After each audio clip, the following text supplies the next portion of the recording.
लोग उत्ते फिर जनाब उत्ते निछावर करने पैसे। शर्म करो, हया करो। ये दीन दी तबलीग है।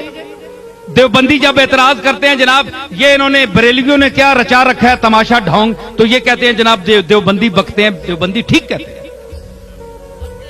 वो ठीक कहते हैं। आप क्या दीन की खिदमत कर रहे हैं? क्या रसूलुल्लाह ने ये काम कराया था? आप गौर करें, आप हुजूर का मंशा देखें, आपका मकसद बेसद देखें कि हुजूर ने तालीम दी, आपने मुअल्लिमीन को पसंद किया, आपने सहाबा को दर्स देने की तलकीन की।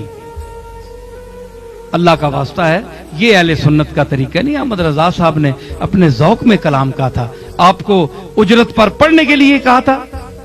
अहमद रजा ने क्या कोई उजरत ली थी? साबित करो कि अहमद रजा ने कोई पैसे लिए हों। ओ मुफ्त ओ कमली वाले ने इश्क च बोल गया ते तुसी उसने इश्क का कैश करा रहे हो।